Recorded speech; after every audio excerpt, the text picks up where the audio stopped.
Hi అండి, నమస్తే. నేను మీ అన్నపూర్ణ. ఈరోజు మనము దొండకాయ ఎల్లిపాయ కారం చేసుకుందామండి. చాలా చాలా బాగుంటుంది ఎల్లి కారము.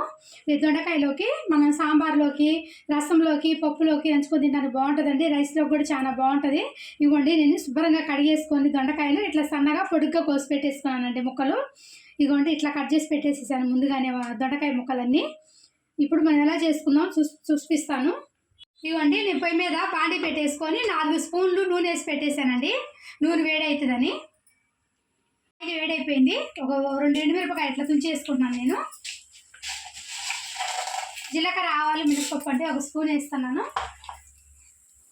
ఒక ఉల్లిగడ్డ మొత్తము 2 ఉల్లిపాయలండి, పొడుగ్గా కట్ చేసుకున్నాను. 2 ఉల్లిగడ్డలు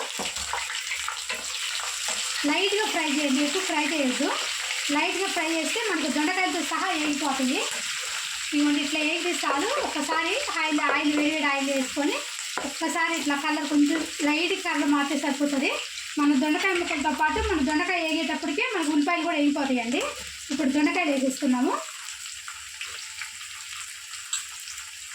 ఇవ్వండి, దొండకాయ ముక్కలు వేసుకున్న తర్వాత కొంచెం సాల్ట్ చల్లుకున్నాము. ఒక 1/2 స్పూన్ సాల్ట్. ఎందుకంటే ఎల్లికారంలో కూడా మనకి సాల్ట్ ఉండిద్దండి, చూసుకొని వేసుకోవాలి. కలిపేసుకున్నాం ఒకసారి.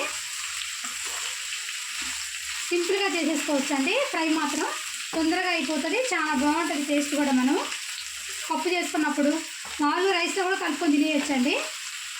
ఈ ఫ్రై ఇలా పొడుగ్గా కోసుకుంటాం కాబట్టి పిల్లలు ఇష్టంగా తింటారు. ఇట్లా ఒకసారి కలిపేసుకొని మనం మూత పెట్టేసుకున్నాము. మూత పెట్టుకోవడం వల్ల దొండకాయ కొంచెం మగ్గుతాయి, తొందరగా వేగిపోతాయి.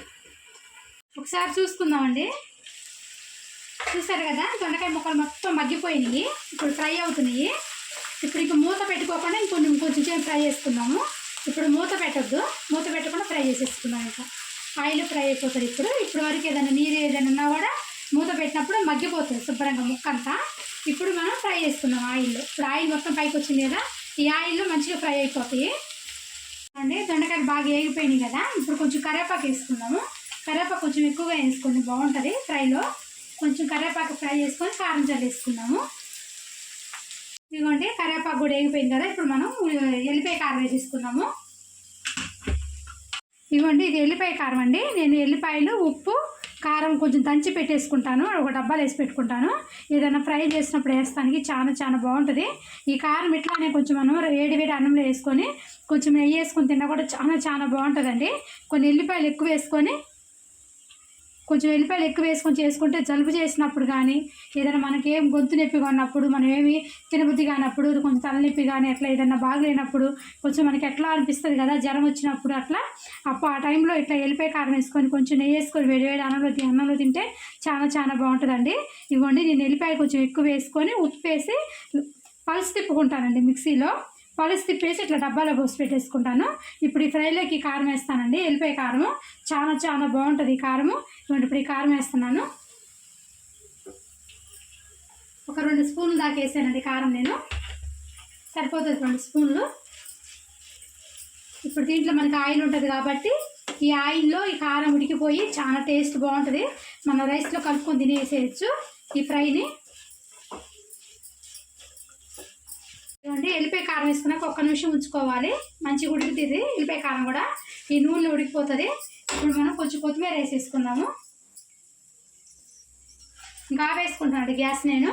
ఇంకా ఆపేసుకుందాం. ఇవ్వండి, దొండకాయ ఎల్లి కారం బాగుంటుందండి, టేస్ట్ మాత్రం అయిపోయిందండి. పప్పులోకి, మన సాంబార్లోకి, రసంలోకి, మళ్ళీ రైస్లో కూడా కలుపుకొని తినేయచ్చండి, అంత బాగుంటుంది. మీకు నచ్చితే మాత్రం ట్రై చేయండి. Please like, share and subscribe to our channel. ఇలాంటి మరొన్న రెసిపీస్ కోసం గంట సింబల్ కొట్టడం మర్చిపోకండి. బాయ్.